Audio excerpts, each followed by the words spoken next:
Boleh tuliskan nih di chat box gimana kabarnya. Ya, baik. Oke, asik ya. Oke, kita bahas bab 13 ya tadi ya, tentang bagaimana membuat anak ketagihan belajar. Waduh, luar biasa. Malam, malam juga. Oke. Oke, ya Bapak Ibu sekalian. Ini saya lihat Bu Herliana ini rajin ya, Bro Tony. Oke, semangat nih ya Bu Eliana nih ya. Boleh dong Bu, buka kamera dong. Yang bisa buka kamera dong ya, supaya kita lebih enak gitu ngobrolnya. Lebih nyantai jadinya ngobrolnya ya. Wah, halo Bu. Waduh, rajin banget ya Ibu. Oke, judulnya menarik. Yes, oke. Bapak Ibu ya, yang bisa buka kamera, buka dong kameranya ya, supaya saya nggak ngobrol sama foto jadinya. Oke. Nah, saya pengen tahu nih ya jawabannya Bapak Ibu sekalian nih, responnya gimana. Menurut Bapak Ibu sekalian, sebenarnya anak-anak itu suka belajar apa tidak? Ayo, silakan dijawab. Menurut Bapak Ibu sekalian, anak-anak itu suka belajar apa enggak? Ayo, enggak. Enggak katanya ya. Suka tapi jangan pegang-pegang. Sambil kerja di dapur, ya ampun, sambil kerja di dapur ya. Bapak Ibu nggak tahu nih, kaki saya di bawah ini lagi ngepel, tahu nggak? Oke.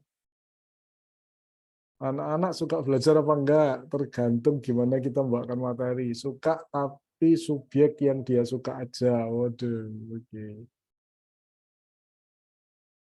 Oke, suka. Wah, jawabannya suka gitu ya. Suka kalau yang gampang. Anak senang praktek. Oke, thank you jawabannya ya. Pada dasarnya anak tertarik hal baru. Yes, oke. Nah, oke, thank you ya jawabannya ya. Thank you. Nah, Bapak Ibu, sebenarnya kita ini dilahirkan itu penuh rasa ingin tahu, ya. Siapapun kita, ketika kita masih anak-anak, kita ini dilahirkan dengan penuh rasa ingin tahu. Kita itu suka belajar sebenarnya, ya. Kita tuh suka gitu loh untuk belajar hal-hal baru gitu ya. Tapi definisi belajarnya itu berbeda dengan definisi belajar orang dewasa gitu ya. Bagi seorang anak, ketika dia melihat sebuah benda tertentu, kita lihat ini ya sesuai usia perkembangan gitu ya. Bagi seorang anak katakanlah usia 1 tahun, 2 tahun gitu ya. Ketika dia melihat sebuah benda yang baru, maka mereka itu belajar menggunakan kelima panca inderanya. Jadi, apa yang akan dilakukan oleh anak-anak usia segitu ketika mereka belajar? Yang akan mereka lakuin adalah mereka akan pegang, dirasakan pakai tangannya, diraba permukaannya. Setelah itu mereka akan ngapain? Jilat, ya kan? Ya dijilat, gitu ya, dirasakan, gitu. Jadi mereka akan lihat, mereka akan pegang, goyang-goyang, mereka akan dengerin dan mereka jilat. Semua panca indera, panca indera dipakai. Nah, tapi bagi kita nih orang tua itu tuh jorok gitu kan, kotor gitu loh. Padahal begitulah cara mereka belajar sebenarnya. Itu udah bawaan dari Tuhan gitu. Tapi kita yang nggak ngerti, kita malah jangan kotor gitu kan ya. Nah, akhirnya ketika ada yang dihambat ya, akhirnya ada indera yang tidak berkembang karena nggak dapat stimulasi yang cukup. Nah, hal-hal seperti ini kadang-kadang orang tua nggak paham, gitu kan ya. Itu belajar namanya, bagi anak itu belajar, tapi bagi kita ini anak jorok, gitu kan? Terus usia meningkat, gitu ya. Bagaimana seorang anak itu mengembangkan kecerdasan bangun ruangnya dia? Oke, kecerdasan bangun ruang, gitu ya. Ketika dia punya barang, dia akan jatuhin. Orang tua ngomongnya apa? Nakal. Barangnya diambil, ditaruh, dipegang, jatuhin lagi. Orang tuanya ngambil, taruh lagi, dijatuhin lagi, orang tuanya marah. Barang diambil, dibuang lagi, gitu kan? Udah mama simpan aja, papa simpan aja, daripada dibuang-buang. Lah, itu padahal dia belajar. Tahu nggak Bapak Ibu dia belajar apa? Dia belajar mengukur ketinggian. Dia pengen tahu nih kalau dijatuhin seberapa tinggi gitu. Itu dia mengembangkan penalaran tinggi gitu supaya dia mengerti visual bangun ruang. Oke. Tapi kita ngomongnya apa? Ini anak nakal banget sih. Barang diambil jatuhin, barang diambil kan dijatuhin lagi, diambilin dijatuhin lagi. Udah deh, taruh aja barangnya daripada saya capek ngambil-ngambilin barang dijatuhin. Kan gitu ya. Nah, kita nggak ngerti, kita nggak paham tentang hal seperti itu. Oke, ya kemudian anak-anak merangkak, gitu ya. Ini biasanya sebelum setahun nih biasanya, gitu kan ya. Anak mulai merangkak cepet, gitu dia merangkak, tuk tuk tuk tuk tuk tuk ngebut kayak gitu. Hati-hati, hati-hati, hati-hati, gitu kan ya. Dipaksa berdiri. Padahal itu dia mengembangkan persepsi jarak, gitu. Ya, dengan dia merangkak, dia tuh mengukur ini jaraknya seberapa jauh, gitu. Ya, ini penting nantinya untuk kemampuan penalaran bangun ruangnya nanti, kayak gitu.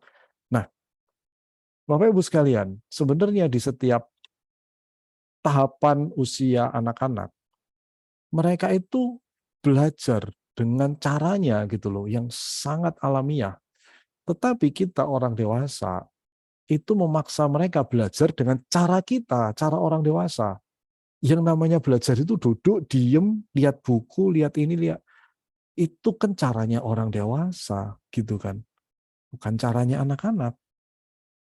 Harusnya kita orang dewasa yang memahami anak-anak atau anak-anak yang memahami orang dewasa. Coba dijawab di chat box. Harusnya kita yang memahami anak-anak atau anak-anak yang memahami orang dewasa. Ayo, yang benar yang mana? Silakan. Jawab di chat box. Silakan.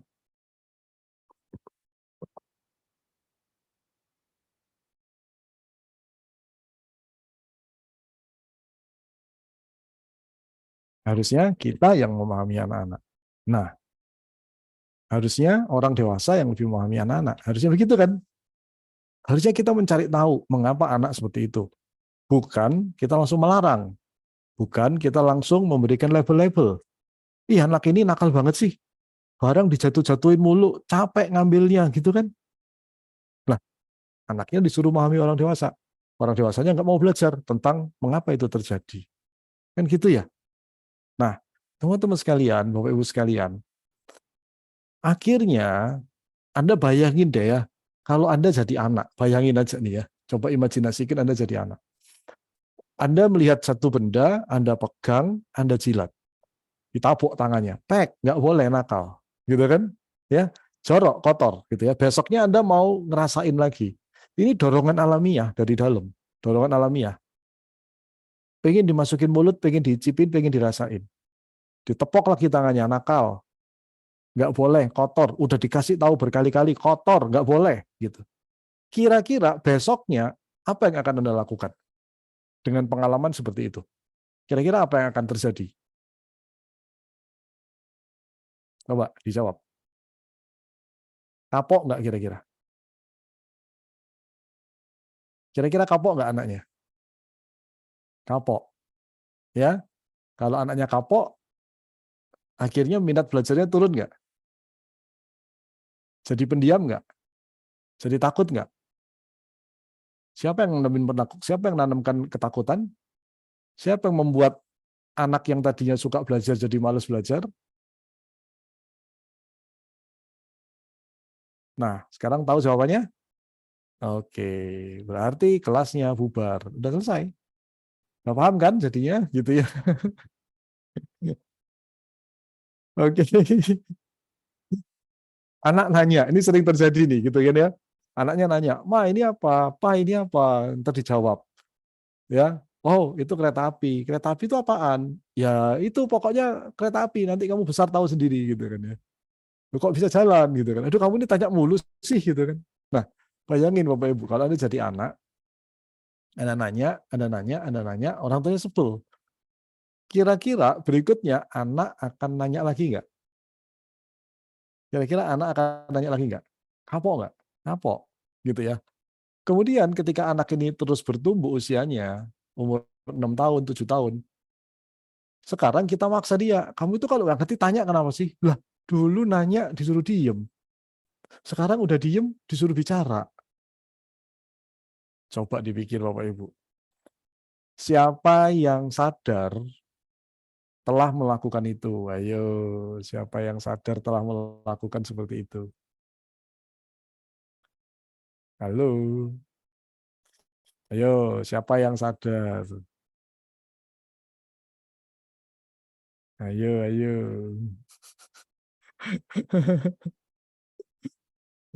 Oke, iya. Jadi sebenarnya siapa yang memberikan label-label itu nakal? Coba. Anda paham nggak sih sebenarnya kenapa anak itu bertindak begitu? Kenapa anak itu lihat barang, diambil, digoyang-goyang, didengerin, pakai telinganya dijilat? Paham nggak kenapa itu terjadi? Kalau nggak paham, kenapa Anda beri label nakal, jorok, diberitahu nggak nurut? Coba. Katanya orang dewasa harus memahami anak-anak. Di mana sekarang letak pemahamannya? Gitu kan? Di mana letak pemahamannya sekarang? Oke, anak datang ke keran air, buka keran air, tutup lagi, buka lagi. Orang tuanya, air mahal, tutup orang tuanya. Anaknya datang lagi, buka lagi, gitu kan? Itu anak lagi explore. Dia itu lagi pengen tahu, gitu kan? Ini kalau dibuka apa yang terjadi? Dia ngelihat air mancur turun ke bawah. Dia lagi mengembangkan daya persepsinya dia terhadap ruang, jarak, gitu. Entar kalau dia udah sekolah, bangun ruang nggak bisa, Anda marah-marah. Ini anak gimana sih? Gini aja kagak paham gitu kan. Kubus nggak ngerti, ya diagonal nggak ngerti gitu. Susah amat sih jelasinnya. Lah, dulu masa kecilnya nggak distimulasi, sekarang dimarahi. Nah, Bapak Ibu, hal-hal seperti ini itu banyak terjadi, sangat banyak. Saya menjumpai banyak orang tua yang nggak mau belajar memahami anaknya. Orang tua memaksakan pemikirannya ke dalam pikiran si anak. Ya, Pak, ya. Ayo. Bapak Ibu sekalian, apa yang dilakukan anak-anak itu semuanya adalah dorongan dari dalam dirinya. Anda kalau nggak suka, protesnya sama Tuhan. Jangan marahin anaknya. Gitu loh. Itu dorongan alamiah, Bapak Ibu sekalian. Gitu. Paham nggak sih itu prinsip-prinsipnya ini? Ya, dorongan alamiah, terus Anda tekan. Bisa nggak Anda bayangkan apa yang terjadi pada anak Anda? Ada dorongan dari dalamnya, Anda tekan. Bisa bayangin apa yang terjadi? 3 tahun, 4 tahun, 5 tahun usia si anak, Anda tekan terus. Apa yang akan terjadi? Stres nggak kira-kira anaknya? Tertekan nggak? Ya, jadi jangan heran gitu kan, ketika nanti akhirnya anaknya tumbuh, umur 5 tahun, 6 tahun, jadi mulai penakut, mulai pendiam, nggak punya inisiatif, oke? Dia mulai melakukan hal-hal yang mencari-cari perhatian, dengan melakukan hal-hal yang tanda kutip membangkang, itu adalah upaya-upaya untuk mencari perhatian sebenarnya. Nah, jadi Bapak Ibu sekalian, lihat perubahannya. Anak yang tadinya suka belajar, penuh rasa ingin tahu, ceria, semangat, berani, ya. Tapi coba lihat, ketika umur 4 tahun, 5 tahun, 6 tahun, dia mulai takut, mulai tidak berani punya inisiatif, dan berbagai macam tekanan-tekanan yang lain. Anda pasti sudah tahu itu semua kan? Anda perhatikan bagaimana perubahan terjadi pada anak yang ada di playgroup, yang ketika ditanya gurunya, oke, siapa yang mau jawab angkat tangan, itu semua anak angkat tangan.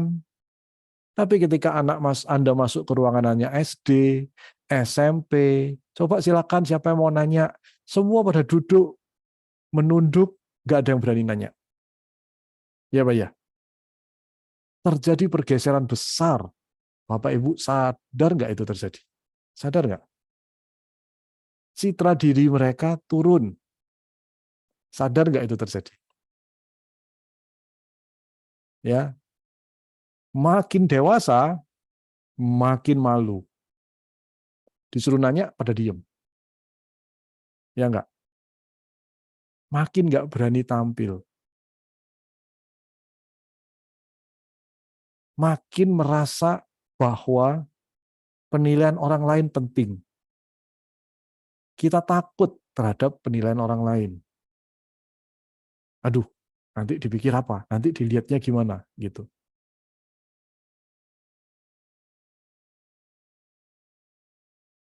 Siapa yang sadar sebagai orang dewasa, takut penilaian orang lain.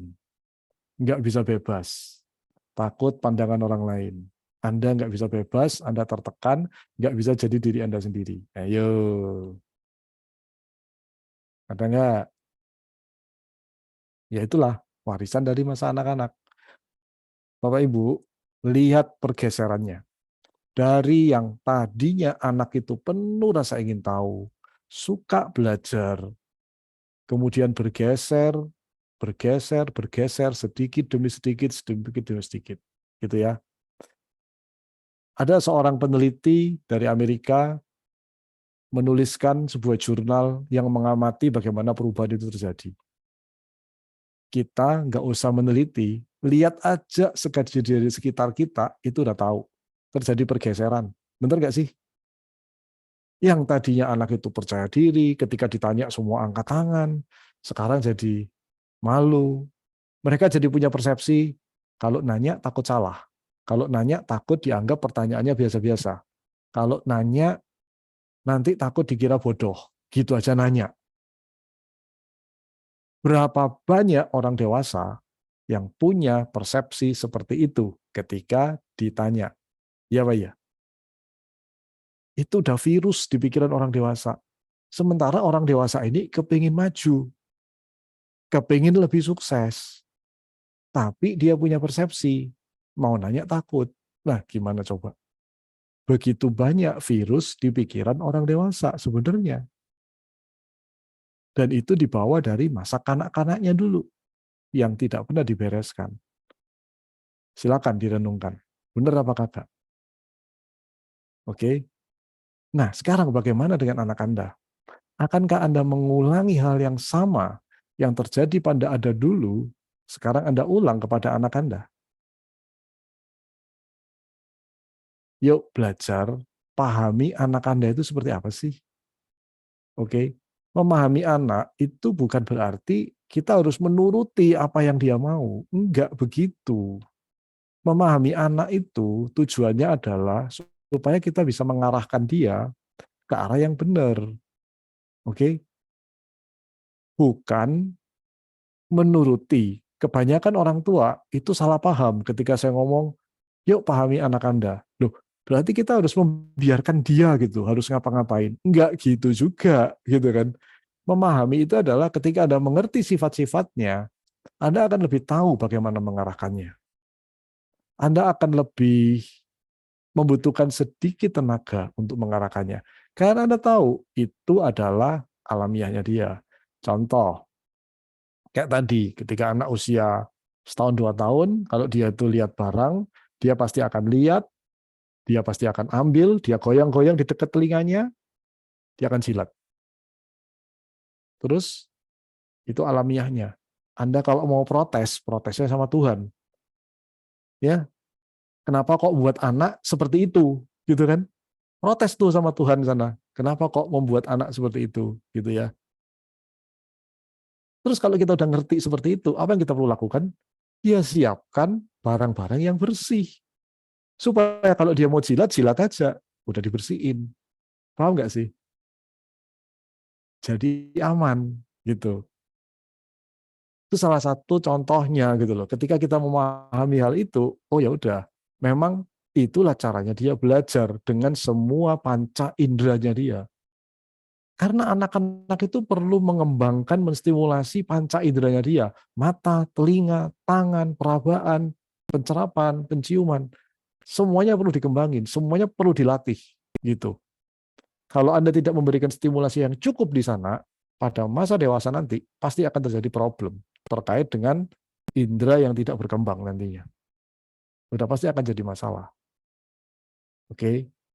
Nah, jadi dengan kita itu memahami anak kita itu jadi tahu, oh, dia itu begini. Berarti kita bisa menyiapkan apa yang kita perlu lakukan.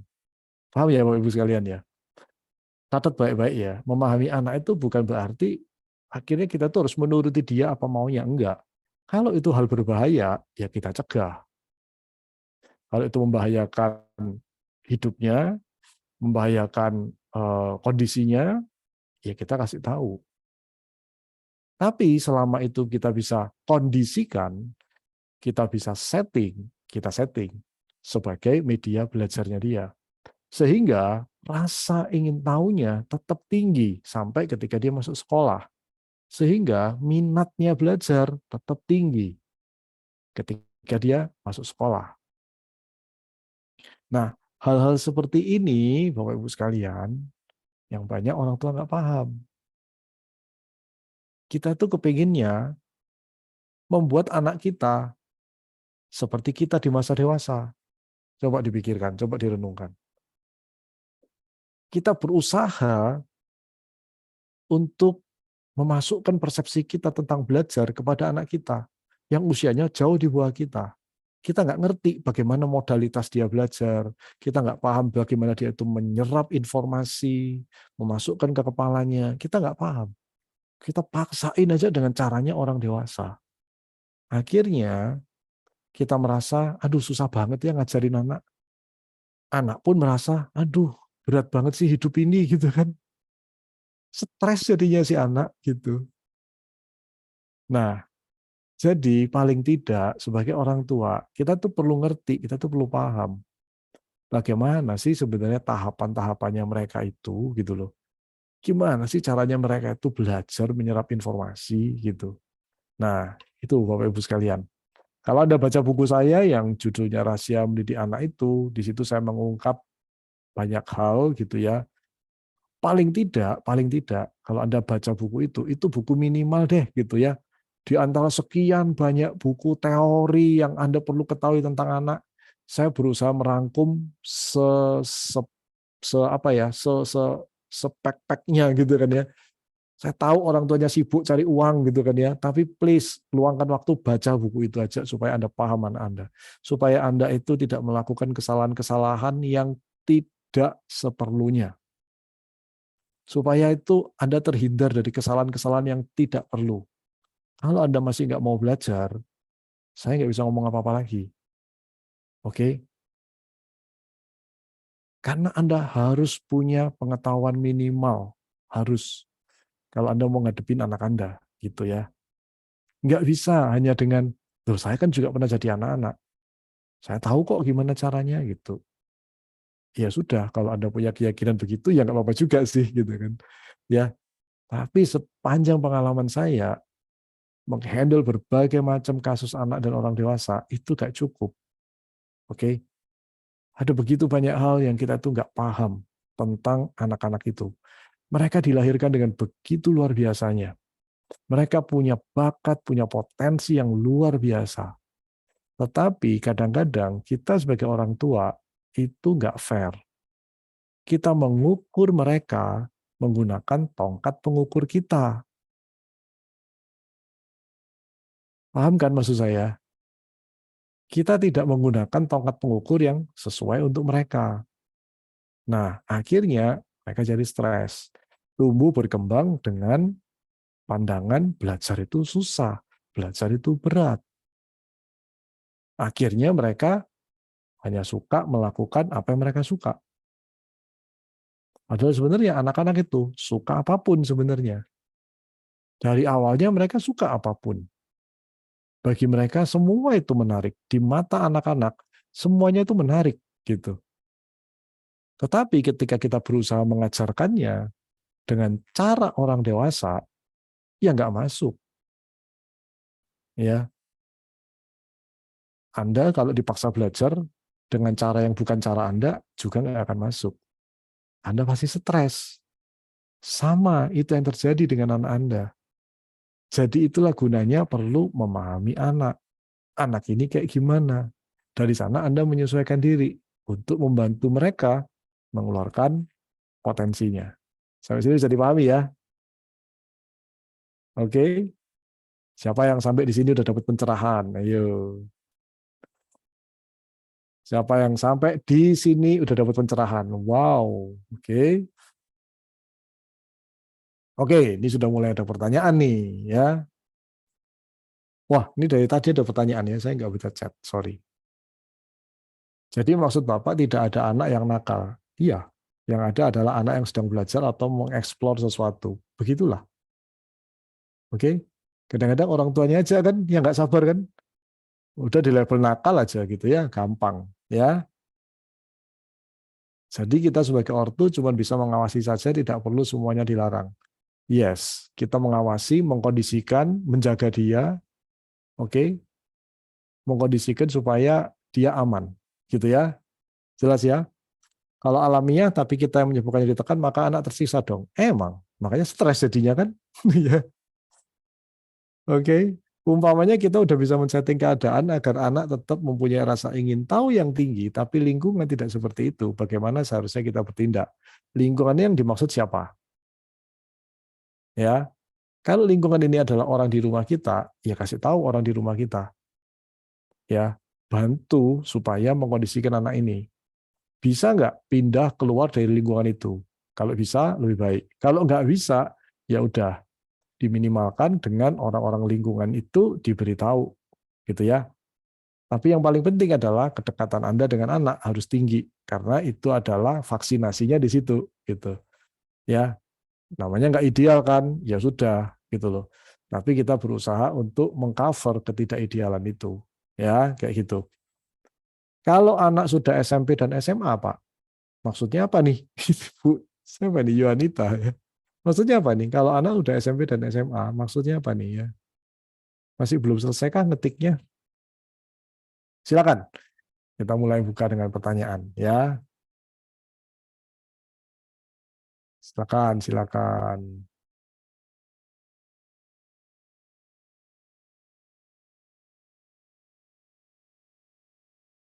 Ayo, silakan.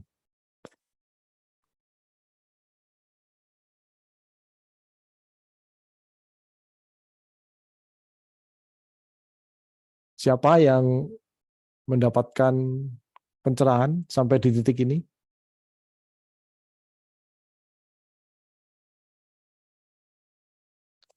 Kalau sudah terlanjur, bagaimana cara meningkatkan minat pada anak? Di sekolah ada pelajaran Mandarin, anak ngerasa sulit, makin lama makin males. Solusinya gimana? Oke, kalau udah terlanjur ya, anaknya udah gede gitu kan, gitu. Ini pertanyaan yang susah dijawab gitu ya, kalau udah terlanjur gimana gitu. Karena itu panjang jawabannya ya. Jadi yang pertama yang perlu dilakuin adalah membetulkan persepsi anak tentang yang namanya belajar. Tapi ini tuh butuh keahlian gitu ya Bapak Ibu sekalian ya. Jadi persepsi anak tentang belajar yang buruk ini kan udah tertanam di bawah sadar ya, ya kan? Jadi kalau pakai cara-cara biasa itu jujur ya berat gitu. Oke. Anda perlu belajar teknik bagaimana masuk ke subconscious dia dan mengubah program itu. Ini adalah teknik-teknik yang biasanya dipakai di ruang-ruang terapi yang kami lakukan gitu loh. Saya dengan hipnoterapis yang saya didik, yang saya latih, mereka tahu bagaimana mengubah itu gitu. Ya, saya susah mengajarkannya kepada Anda gitu karena ini adalah ilmu yang harus diajarkan selama 100 jam. Bener-bener Anda harus sekolah gitu kan ya dan ya waktu saya di sini cuma segini gitu kan, nggak mungkin gitu bisa ngajarin gitu kan ya. Jadi eh, kalau cuma dikasih tahu aja nggak bisa gitu ya, nggak bisa. Ini tuh perlu diterapi gitu namanya. Oke, dan itu butuh ilmu gitu ya Bu Hana ya. Oke, ada salah seorang alumni Akademi Hipnoterapi Indonesia yang dia itu guru les bimbingan belajar anak-anak begitu gitu ya. Nah, dia belajar di Akademi Hipnoterapi Indonesia dan ilmunya diterapkan ke anak-anak yang anak-anaknya itu kan ada yang SD, SMP, SMA gitu ya. Yang tadinya, duh aku malas lah matematika, nggak suka lah, benci gitu kan ya. Di terapi, jadi sama matematika jadi biasa-biasa. Kebenciannya hilang. Bukan artinya terus tiba-tiba kecanduan matematika, kagak juga. Tapi ya udah netral aja, biasa aja gitu. Oh, matematika. Ya udah sini yuk dikerjain. Gitu doang jadinya reaksinya gitu. Ada yang bahasa Indonesia nggak suka, biologi gitu ya. Itu kan persepsi gitu loh. Itu tertanam di bawah sadar. Kenapa anak itu jadi nggak suka belajar apapun, belajar Mandarin, belajar matematika? Karena ada kejadian buruk sebelumnya, dan kejadian buruk itu tanda kutip jadi satu bad memory gitu. Sehingga ketika dia sekarang ketemu Mandarin lagi atau matematika lagi, dia masih mengasosiasikan dengan pengalaman yang lalu, yang nggak enak itu. Itu masih tergambar di pikirannya, sehingga sekarang dia nggak mau belajar gitu. Nah, gimana ngilangin asosiasi ini gitu di kepalanya dia? Ini butuh teknik, Bapak Ibu. Paham ya? Ini butuh teknik gitu. Oke. Kalau untuk beberapa pelajaran yang anak tidak sukai, bagaimana supaya anak suka? Iya, butuh teknik Bu Ana ya. Ini butuh teknik gitu ya. Bu Ana tinggal di mana sih? Ya,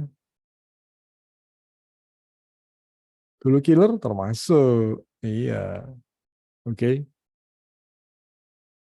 Oh, Bu Ana kalau di Surabaya nanti bisa kontak ke kantor saya, Akademi Hipnoterapi Indonesia di Darmo Baru ya. Nanti bisa minta terapi di sana, anaknya tinggal dibawa di terapi nantinya gitu ya, supaya dia netral gitu. Jadi pengalaman buruknya itu perlu dinetralisir gitu ya. Jadi yang buat dia itu nggak suka itu karena adanya pengalaman, di mana pengalaman itu memunculkan emosi, emosinya negatif. Nah, emosi ini nih yang dibereskan. Pengalamannya nggak bisa hilang dari memori. Dia tetap akan ingat pengalaman itu, tapi emosi yang menyertai pengalaman itu yang akan dinetralkan, sehingga ketika dia sekarang ketemu dengan pelajaran itu, ya netral-netral aja, gitu. Oke? Jelas ya maksudnya ya, gitu. Batas anak sampai umur berapa ya? Sampai dia bisa diajak komunikasi lah, ya umur 6 tahun, 7 tahun gitu ya. Itu udah bisa tuh, gitu. Oke ya. Jadi seperti itu, ya. Kalau Anda baca buku saya yang Rahasia Mendidik Anak Agar Sukses Bahagia, di bagian belakang itu juga ada teknik-teknik terapi yang saya sharingkan di situ yang mudah, yang sederhana, yang orang awam tidak perlu pelatihan khusus bisa lakukan. Tapi tidak untuk semua kasus, gitu ya. Kasus yang ringan-ringan, yang sederhana itu bisa, gitu ya. Nah, itu saya sharingkan di situ, gitu ya. Tapi kalau udah cukup dalam kasusnya, ya itu butuh sekolah, gitu ya, butuh pelatihan khusus di situ. Oke. Kalau kata-kata biasa nggak bisa. Kita cuma ngomong, ayolah nak, coba lihat apa pentingnya ini, gitu ya, nasihat-nasihat gitu, nggak bakal masuk, ya, kayak gitu. Oke. Ada lagi nih? Saya baru beli bukunya, belum sempat baca. Oke, Bu Erliana. Tadi baca ya.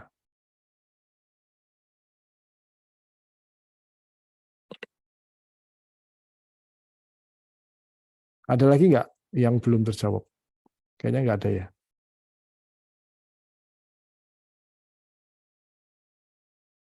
Oke ya, udah nggak ada lagi. Oke, jadi kasus-kasus di mana anak-anak itu sudah punya persepsi buruk gitu ya terhadap sesuatu, ya bukan hanya terhadap pelajaran ya gitu. Kita perlu melakukan upaya-upaya yang cukup panjang gitu ya untuk menetralisir pengalaman tersebut gitu ya. Ketika dia sudah punya keyakinan bahwa menggambar susah, matematika itu susah, saya gak suka, saya benci matematika. Ketika dia sudah punya persepsi-persepsi seperti itu, butuh waktu yang cukup lama untuk menetralisir itu. Kalau hanya dengan mengandalkan perubahan perilaku saja, cukup lama. Oke, gimana caranya gitu? Ya kita sugesti, nak, kamu itu entah kenapa makin hari kamu makin suka matematika loh. Kamu makin suka Mandarin loh. Enggak, aku enggak suka. Tapi Anda harus tetap ngomong. Besoknya gitu lagi. Enggak usah dibantah ketika anak ngomong, enggak, aku enggak suka Mandarin mah gitu. Iya, mama paham. Tapi suatu hari nanti kamu pasti suka. Udah gitu aja. Ya, besoknya gitu lagi gitu kan ya. Kalau perlu anak baru bangun tidur, entah kenapa kamu itu makin suka Mandarin dari hari ke hari. Gitu terus gitu loh. Nah, itu cara biasa. Kalau Anda nanya, apakah itu seminggu cukup? Nggak cukup mungkin gitu ya. Kayaknya Anda perlu ngomong kayak gitu itu terus tiap hari sampai terjadi perubahan. Sampai kapan terjadi perubahan? Saya nggak tahu. Karena itu tergantung seberapa dalam persepsi dia. Paham ya? Kalau dia baru nggak sukanya baru minggu kemarin, mungkin Anda omongin begitu 2 minggu, Anda sugesti balik, bisa beres. Tapi kalau itu kejadiannya udah sangat lama dan bahkan mungkin Anda pun nggak tahu kapan pertama kali terjadi, nah itu yang kita nggak pernah tahu. Bisa berapa lama. Oke, cukup jelas ya Bapak-Ibu sekalian. Gitu. Oke, ini ada pertanyaan lagi nih. Jika anak berkali-kali menjatuhkan barang, apa yang harus kita lakukan? Ya siapin aja barangnya, biarin dia jatuhin. Entah kalau dia puas, dia berhenti sendiri kok. Gitu ya. Oke, itu emang itu cara belajarnya dia. Gitu. Kalau Anda stop, maka nanti persepsi bangun ruang dia pasti kacau. Ya, nanti kalau dia berkembang itu memahami bangun ruang, ya, memahami kayak gitu-gitu udah pasti nggak bisa. Sangat susah nantinya. Ya, dia nggak bisa memperkirakan ini tinggi seberapa, jauh seberapa, dia nggak akan punya perkiraan. Sampai ini cukup jelas ya. Oke, jadi setiap hal yang kita kita hentikan dari proses tumbuh kembang anak pasti akan menimbulkan masalah di kemudian hari. Ceritanya begitu. Oke, ya memang begitulah. Kalau Anda mau protes, protesnya sama Tuhan, ya gitu. Kenapa menciptakan anak seperti itu, gitu ya? Jadi kalau mau protes, protesnya sama Tuhan, gitu. Oke. Seringkali anak-anak yang lagi belajar kita udah anggap dia karena ADHD lah, autis lah. Iya bener gitu. Ini banyak nih, saya pernah nangani kasus-kasus kayak begini gitu ya. Orang tua datang ke tempat saya bawa anaknya, dia ngomong, aduh Pak, anak saya ini kayaknya autis. "Hah, autis gitu kan? Masa gitu? Siapa yang ngomong? Oh, saya baca dari Google ya gitu kan. Eh, yang sekolah 5 tahun aja untuk mendiagnosa autis itu butuh waktu gitu. Lah ini orang tua baca dari Google udah bisa, gila banget kan. Iya Pak, anak saya ini hiperaktif, tahu dari mana gitu, Google katanya gitu kan. Lah yang psikolog, psikiater mendiagnosa aja butuh tes, butuh ini, butuh itu gitu kan. Nggak segampang itu gitu ya. Nah, itu yang terjadi. Oke, jadi eh, ya hati-hatilah ya gitu ya, karena seringkali saya itu banyak banget Bapak Ibu sekalian menangani kasus anak-anak. Anak itu tadinya normal, tapi karena label orang tuanya, anaknya jadi bermasalah beneran. Ini Pak, anak saya hiperaktif gitu loh. Padahal aslinya enggak. Tapi akhirnya karena disebut hiperaktif terus-menerus, akhirnya anaknya hiperaktif beneran.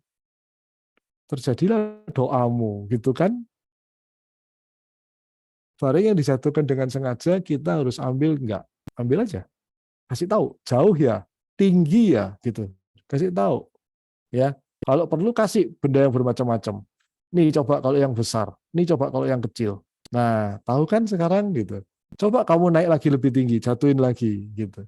Entah kalau dia bosen, itu artinya dia udah paham. Oke. Zaman sekarang lagi musim orang sok pinter karena berguru dari Google. Emang, ya emang bener banyak itu ya. Oke. Jadi intinya pendampingan anak-anak usia dini sangat penting banget. Kira-kira sampai usia kelas 6 betul banget. Ya, anak-anak sampai usia 10 sampai 12 tahun ya. Sebenarnya kalau secara psikologisnya nih sesuai dengan cara kerja pikirannya ya, itu nggak boleh dilabel, nggak boleh dilabel, gitu ya. Pemberian nilai di sekolah itu melabel. Oh ini anak pinter, oh ini anak lambat, oh ini anak ini cepat, oh ini anak ini pinter matematika, pinter gambar, pinter lukis. Itu udah mulai memberikan label-label. Itu bahaya banget. Oke, makanya salah satu sistem pendidikan terbaik yang ada di Finlandia itu nggak seperti itu sampai anak umur 12 tahun. Mereka itu baru dinilai ketika SMP. SMP itu baru ada nilai untuk ulangan, untuk tes, itu baru ada nilai. Sebelum SMP itu nggak ada nilai. Karena sebelum SMP, anak itu diajarin cara belajar. Jadi sekolah itu mengajarkan cara belajar. Gitu. Karena cara belajar ini penting. Karena ketika Anda nggak tahu cara belajar, maka nanti belajar apapun jadi susah. Nah, jadi di Finlandia itu sistem pendidikannya dia benar-benar mengajarkan cara belajar ketika sebelum anak itu masuk SMP. Kemudian mereka juga diajarkan tentang bagaimana mereka itu bisa solve problem sendiri di masa SD-nya. Mereka diajarin bisa dikatakan itu high level order of thinking gitu sebenarnya ya. Mengapa ini begini, konsekuensinya apa gitu. Jadi bukan dinilai kayak di tempat kita gitu. Udah kecil-kecil udah dikasih nilai 60, 70, ada KKM-nya lagi. Wah, stres banget ya anak kita ya gitu kan. Ya, udah ditekan seperti kayak gitu kan ya. Nah, jadi akhirnya banyak orang yang yang tertekan gitu. Yang lolos ya lolos, tapi cuma dikit gitu kan. Sebagian besar nggak lolos dan harus menerima label nggak pinter di sekolah, kurang di sekolah, dan banyak banget gitu. Hanya sedikit sekali yang akhirnya ada di atas kayak gitu. Bapak Ibu coba deh cari tahu apa sih sejarah sekolah itu sebenarnya. Anda ngeri loh bacanya. Sekolah itu diciptakan kaum kapitalis untuk mendidik orang jadi karyawan di zaman dulu. Supaya orang itu nurut, mereka itu dibentuk seperti mesin. Karena itu terjadi di zaman revolusi industri. Jadi sebenarnya apa yang sekolah kita itu sekarang bawa sampai hari ini itu nggak ada perubahan. Padahal zaman kita udah berubah. Udah nggak cocok sebenarnya model sekolah kita. Dulu di zaman revolusi industri gitu ya, sekian ratus tahun yang lalu itu mungkin cocok gitu loh, karena butuh banyak karyawan yang disiplin, yang nurut oleh perintah atasan. Sekarang udah nggak cocok. Ya, kalau Anda baca sejarah bagaimana sekolah dibentuk, Anda akan ngeri, gitu. Oke, jadi ya begitulah ya. Uh, kalau, aduh, apa karena saya yang terlalu banyak tahu ya? Kan Bapak Ibu jadi ini. Jadi sekolah itu nggak penting, bukan metode sistem sekolahnya yang nggak benar, gitu ya. Sekolahnya penting nggak penting, metodenya yang udah tidak up to date. Bayangin, metode sekolah yang dipakai sekarang itu adalah metode untuk menghasilkan karyawan yang digunakan untuk kepentingan industri di zaman dulu. Paham nggak sih maksudnya? Paham nggak? Ya, paham nggak sih metodenya? Saya nggak ngomong sekolah nggak penting gitu loh. Oke, sekolah itu penting, belajar itu penting gitu. Sampai hari ini saya masih belajar, Bapak Ibu ya. Sampai hari ini saya masih belajar. Sampai hari ini saya masih sering ngambil pelatihan, workshop, kursus, saya masih belajar gitu. Oke, paham ya maksudnya ya? Jadi metode sekolah, sistem di sekolah itu yang sudah tidak up to date banget gitu loh. Bayangin aja apa yang dilakukan sekolah sekarang itu tuh dari zaman revolusi industri itu sama loh. Padahal teknologi kita udah berkembang pesat, pekerjaan sekarang udah berkembang luar biasa. Coba Bapak Ibu pikir deh, konten kreator, ada nggak diajarkan ilmunya di sekolah? Nggak ada. Tapi sekarang itu pekerjaan banyak banget dan banyak menghasilkan anak-anak muda yang duitnya banyak. Coba dipikir, begitu banyak pekerjaan yang sebenarnya itu kurikulumnya di sekolah itu nggak tercakup di sana gitu, ya. Lah, kenapa sih itu nggak diajarkan aja sekalian di sekolah gitu loh, ya? Kenapa sih sekolah mengajarkan sesuatu yang akhirnya nggak banyak berguna gitu? Sayang kan waktunya, gitu loh ya. Jadi ya begitulah ya kira-kira ya. Makanya anak kita jadi males belajar ya karena itu, karena nggak nyambung. Ya ada anak teman saya ngomong kepada papanya ya, papanya sahabat saya gitu ya, dia sampai ngomong sama saya, aduh gawat nih anak saya nanya katanya gitu, saya nggak bisa jawab gitu kan ya. Apa sekolah sekarang ini sebenarnya gunanya apa ya Pak katanya gitu, ilmunya dipakai di mana kata dia gitu. Papanya bingung gitu kan. Oke, papanya bingung, ilmunya mau dipakai di mana Pak katanya gitu ya, mau dipakai di mana ilmunya gitu. Ya kalau dipikir-pikir ya juga kan ya, ilmunya mau dipakai di mana coba. Oke, jadi harusnya yang dipelajari itu apa sih di sekolah? Cara berpikir, cara ambil keputusan, itu yang harusnya diajarin. Ya, nah itu ya Bapak Ibu. Jadi saya cuma pesan gitu ya, eh, sistem di sekolah di negara kita ya udah seperti ini. Kalau kita seorang diri mau mengubah, kayaknya nggak mungkin, berat, gitu kan? Jalan tengahnya gimana? Jalan tengahnya adalah kita di rumah yang mengajarkan gimana cara berpikir kepada anak kita. Ya udahlah, sekolah itu anggap aja seneng-seneng lah ya, anggap aja dia sosialisasi aja. Paling yang kita bisa ambil dari sekolah cuma ya sosialisasinya aja. Dia punya teman, dia punya jaringan, gitu kan? Paling itu doang yang bisa kita ambil. Terus dia belajar untuk menaati aturan, gitu ya. Dia belajar disiplin, gitu ya. Ya udah itu aja. Kalau tentang pelajarannya, ya udah tutup mata lah, gitu kan? Ya. Nah, Anda sebagai orang tua yang perlu ngajarin cara berpikir, cara ngambil keputusan, cara memperbanyak pilihan. Nah, itu yang Anda harus ngajarin, gitu. Sampai jadi jelas maksud saya, ya. Jadi bagaimana cara berpikir, bagaimana cara menganalisa, cara menyimpulkan sesuatu, cara menyelesaikan masalah, itu yang harus Anda ajarkan karena itu tidak diajarkan di sekolah. Oke? Kayak gitu ya.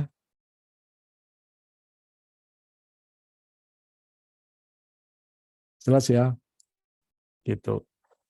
Metode di sekolah, oh ya ini yang tadi ya, bukan cara untuk patuh saja ya. Apa ya maksudnya, Ibu? Ya di sekolah sih kita disuruh patuh nurut gitu kan. Kadang ada guru-guru yang kreativitas dilarang gitu ya.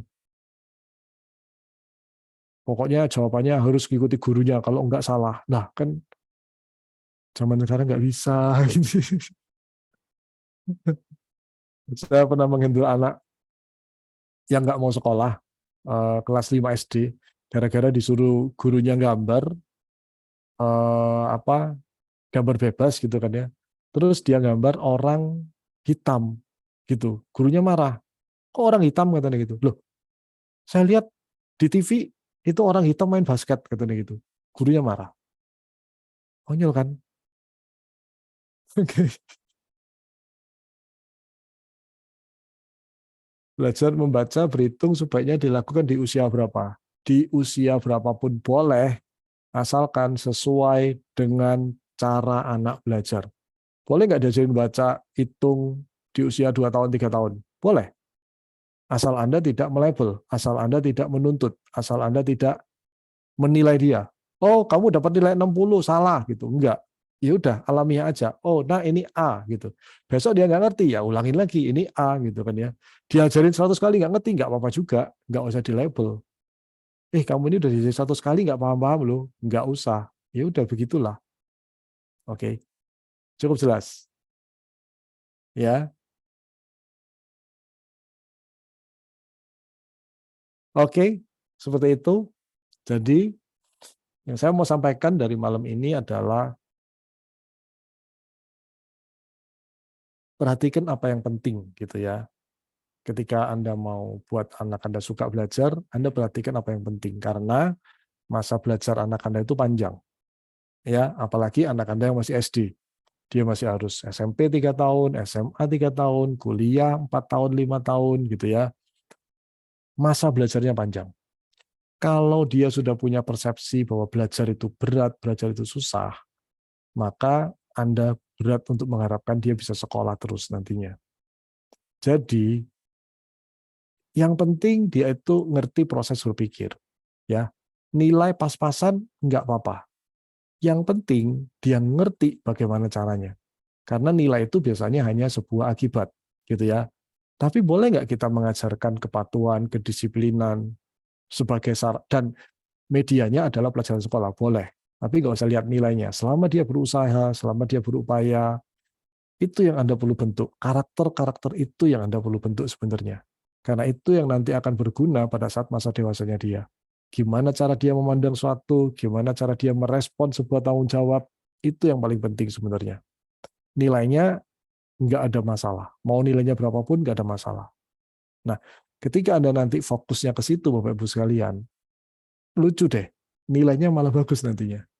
Ya, tapi ketika Anda fokus sama nilai, Anda mengabaikan yang lain, itu malah bahaya banget. Ya, jadi itu yang saya sampaikan. Thank you. Saya kembalikan lagi ke Bro Tony. Oke, terima kasih Pak Arisandi. Ya, pembahasannya semakin menarik. Sahabat kelas, kita jumpa kembali minggu depan di waktu yang sama. Terima kasih semuanya. Selamat malam. Terima kasih, Pak. Terima kasih, Pak. Terima kasih. Terima kasih, Pak. Terima kasih Pak Arisandi. Thank you. Terima kasih, Malam Pak. semuanya. Selamat malam.